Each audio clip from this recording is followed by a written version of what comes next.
Assalamualaikum warahmatullahi wabarakatuh. Bismillahirrahmanirrahim. Alhamdulillahirabbil alamin. Wa bihi nasta'inu ala umuri dunya waddin. Wassalatu wassalamu ala asrofil anbiya'i wal mursalin wa ala alihi wa sahbihi ajmain. Amma ba'du. Saya Saski Yulina Aprilia dari Prodi Pendidikan Agama Islam, Fakultas Agama Islam, akan mempresentasikan tugas mata kuliah Hadis Tarbawi dengan tema tujuan pendidikan. Langsung saja, yang akan saya bahas kali ini, yang pertama ada hadis tentang tujuan pendidikan, yang kedua mufrodat yang terdapat dari hadis tujuan pendidikan, yang ketiga terjemahan dari hadis tujuan pendidikan, yang keempat penjelasan atau syarah dari hadis tersebut, dan yang kelima adalah pelajaran yang dapat dipetik dari hadis tersebut. Selanjutnya, yang pertama hadis tujuan pendidikan. Ini ada hadis dari Abi Hurairah yang diriwayatkan oleh Imam Muslim yang berbunyi Bismillahirrahmanirrahim. An Abi Hurairah taqala qala Rasulullah sallallahu alaihi wasallam al mu'minul qawiyyu khairun wa habbu ilallah minal mu'minid dha'ifi wa fi kullin khairun ihris ala ma yanfa'uka wasta'in billah wa la ta'jaz wa in asabaka say'un fala taqul au anni fa'altu kana kada wa kada walakin kul qadarullahi wa ma syaa fa'ala fa inna law taftahu amala syaiton. Rawahu Muslim. Selanjutnya dari hadis tadi itu terdapat mufradat yang bisa kita ambil. Yang pertama al-qawiyyu. Makna al-qawiyyu di sini adalah kuat. Yang dimaksud kuat di sini adalah kuat baik dari segi jasmani maupun rohani. Yakni al-qawiyyu sendiri itu adalah lawan dari kata al-dhaif atau yang berarti lemah. Dan yang kedua ada fi kulli yang bermakna ini pada masing-masing dari keduanya, yakni mukmin kuat dan mukmin lemah. Terus yang ketiga ada ihris yang bermakna usahakan secara sungguh-sungguh. Dan yang keempat ada ta'jaz yang berarti lemah. Dan yang kelima itu ada wa in asobaka say'un yang berarti ini dan jika engkau ditimpa suatu musibah. Dan yang keenam kul qadarullah itu katakanlah itu sudah ketentuan Allah. Dan yang ketujuh ada taftahu amala syaiton membuka perbuatan setan. Selanjutnya terjemahan keseluruhan dari hadis tersebut adalah dari Abi Hurairah radhiyallahu an berkata, Rasulullah shallallahu alaihi wasallam bersabda, seorang mukmin yang kuat lebih baik dan lebih dicintai Allah daripada seorang mukmin yang lemah, dan pada masing-masing adalah baik. Usahakan sungguh-sungguh mengerjakan sesuatu yang berguna bagi engkau. Mintalah bantuan kepada Allah dan jangan engkau lemah. Jika engkau terkena suatu musibah, jangan engkau mengatakan, andai kata saya berbuat begini, niscaya begini. Akan tetapi katakanlah, telah ditakdirkan Allah dan sesuatu yang dikehendaki Allah pasti terjadi. Sesungguhnya kata andai kata itu membuka perbuatan setan. Hadis riwayat Muslim. Selanjutnya penjelasan atau syarah hadis dari hadis tersebut. Terdapat pesan penting dari hadis di atas, yakni adalah membentuk manusia mukmin yang kuat atau berkualitas baik dari segi jasmani maupun segi rohani. Mukmin berkualitas ini lebih baik dan lebih dicintai oleh Allah Subhanahu wa taala daripada mukmin yang lemah. Seperti dalam hadis ini disebutkan al-mu'minul qawiyyu khairun wa ahabbu ilallah, yakni mukmin yang kuat lebih baik dan lebih dicintai oleh Allah. Selanjutnya, menurut Al-Qurtubi menjelaskan makna mukmin kuat dalam kitab Dalil Al-Falihin adalah mukmin yang kuat badan dan jiwanya serta kuat cita-citanya untuk melaksanakan tugas-tugas ibadah seperti haji, berpuasa dan amar ma'ruf nahi mungkar. Selanjutnya, menurut Al-Sundi, pensarah Sunan Ibnu Majah ini menjelaskan Makna mukmin kuat adalah kuat dalam berbuat kebaikan, kuat bertahan dalam melaksanakan taat, kuat sabar ketika tertimpa musibah, dan bangkit mengatur maslahat dengan memperhatikan berbagai sebab dan berpikir tentang akibat. Sedangkan menurut Imam Al-Nawawi dalam Syarah Muslim ini menyatakan makna kuat di sini adalah memiliki jiwa yang kuat bercita-cita dalam urusan akhirat, segera berjihad melawan musuh, kuat bercita-cita dalam amar ma'ruf nahi mungkar, sabar atas segala penderitaan, mencintai sholat, puasa dan ibadah lain serta memeliharanya sebaik mungkin. Selanjutnya, hadis di atas ini mendidik manusia agar menjadi orang kuat, baik kuat fisik maupun mental, jasmani dan rohani. Sebagaimana yang sudah dijelaskan dalam Quran surat Al-Anfal ayat 60 yang berbunyi, Bismillahirrahmanirrahim.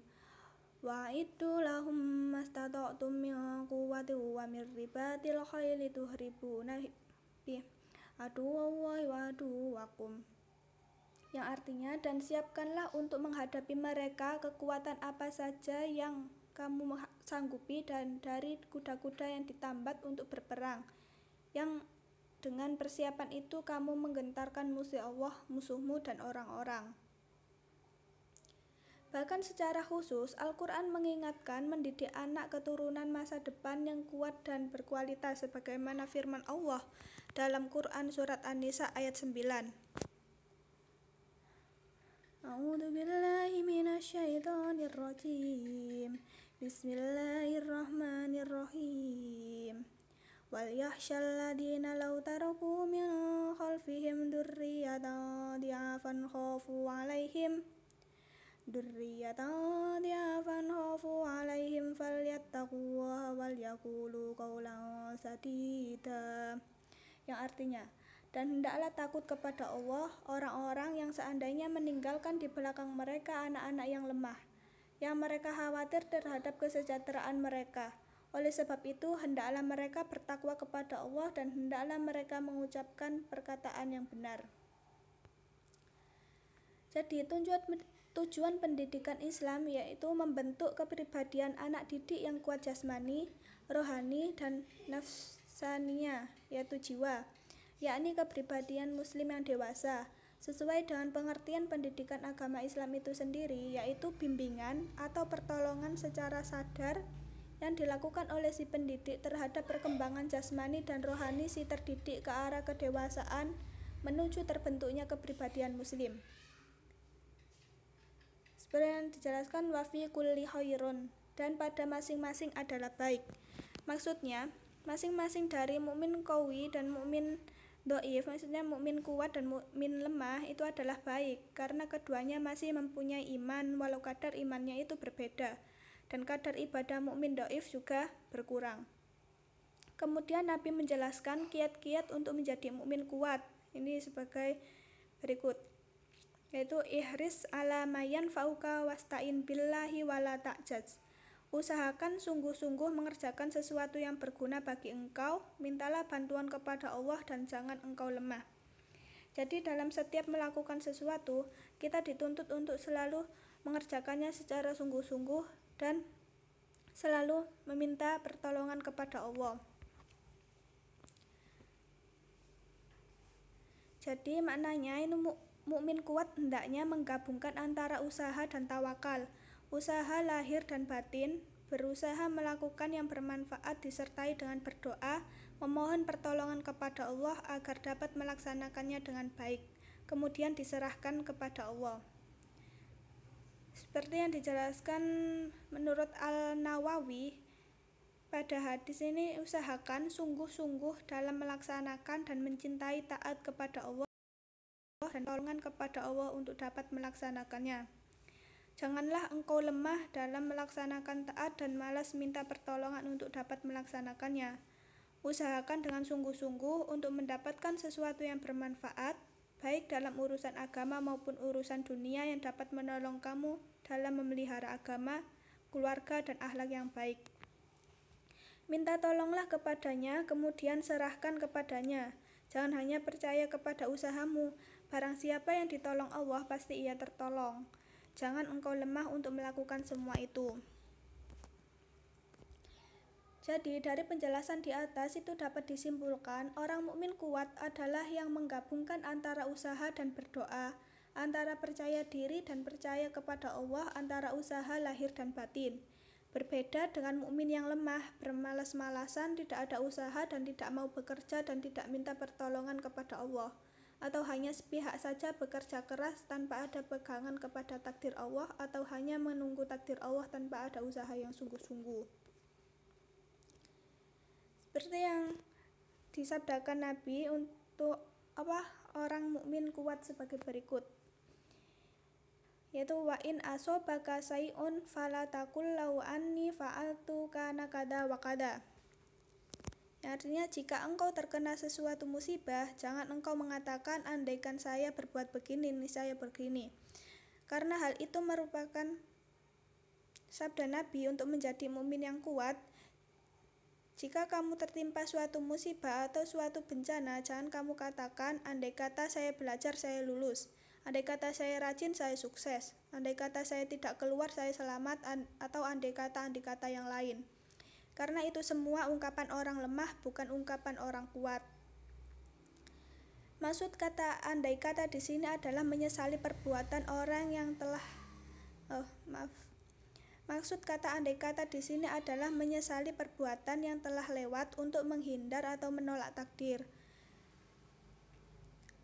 Jadi orang yang kuat itu bukan mengatakan andai kata, tapi malah mengatakan seperti yang disabdakan Nabi, walakin kul qadarullah wa ma syaa fa'ala. Akan tetapi katakanlah telah ditakdirkan Allah dan sesuatu yang dikehendaki Allah pasti terjadi. Jadi semua yang terjadi itu sudah takdir atau ketentuan Allah. Dalam kitab Riyad al-Shalihin dibaca kul qadarullah. Maknanya sama, katakanlah sudah ditakdirkan Allah. Semua musibah yang menimpa kepadanya telah ditentukan Allah dan diserahkan kepadanya. Tidak ada penyesalan kemudian karena sudah ada usaha yang maksimal. Orang mukmin yang kuat berusaha sungguh-sungguh untuk mencapai suatu tujuan sesuai dengan sunnah Allah, kemudian diserahkan kepada Allah. Orang mukmin kuat merasa tenang menghadapi musibah, bersyukur ketika selamat dari musibah, dan tenang jika tertimpa musibah karena banyak berserah diri kepada ketentuan Allah. Jadi kata andaikan itu tidak menolong untuk mengurangi penderitaan, malah akan menimbulkan penyesalan belaka. Berbeda dengan penyerahan takdir. Kalimat itu akan memutuskan godaan setan sebagaimana sabda Nabi berikutnya. Fa'inna lau taftahu amalas syaiton. Sesungguhnya kata yang dikata itu membuka perbuatan setan. Jadi kata andai kata itu maknanya menyesali perbuatan yang telah lewat, membuka perbuatan setan, yaitu menolak takdir Allah, kemudian tergoda dan membuat orang itu menjadi lemah dan stres, tidak membuat maju dan kuat. Al-Qadiyah mengatakan, sebagian ulama berkata, larangan berkata andai kata atau andai kata di sini bagi orang yang berkeyakinan secara mantap bahwa jika ia melakukan suatu perbuatan begini pasti selamat. Adapun orang yang mengembalikan semua ini kepada kehendak Allah, bahwa musibah tidak akan menimpa kepada melainkan dengan kehendak Allah, tidak termasuk larangan dengan alasan kata Abu Bakar As-Siddiq ketika dalam gua bersama Nabi, yaitu lau anna ahadahum rafa'a rasahu larona. Andai kata salah seorang di antara mereka mengangkat kepalanya, niscaya melihat kita. Al-Qadiyah ini menjawab, sebagian hujah di atas lemah karena pemberitaan Abu Bakar di atas untuk ke depan, bukan karena menolak takdir setelah terjadinya. Demikian juga hadis-hadis Nabi yang menggunakan kata andai kata, semuanya menuju dan menatap masa depan yang lebih baik, bukan menolak takdir.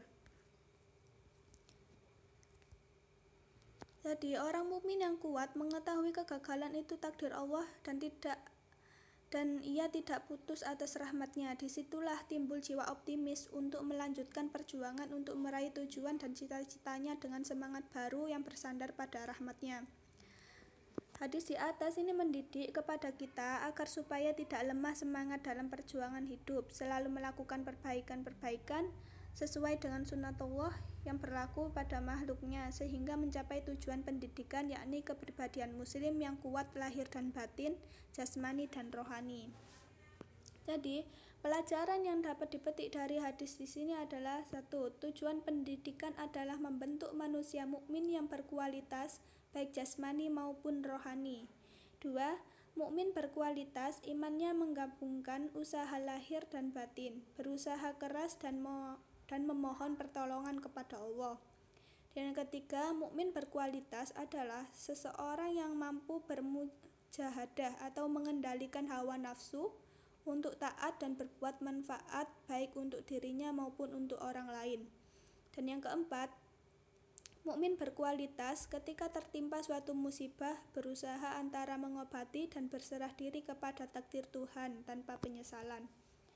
Jadi cukup itu yang bisa saya sampaikan, kurang dan lebihnya saya mohon maaf yang sebesar-besarnya. Nun wal qalami wa ma yasturun. Wassalamualaikum warahmatullahi wabarakatuh.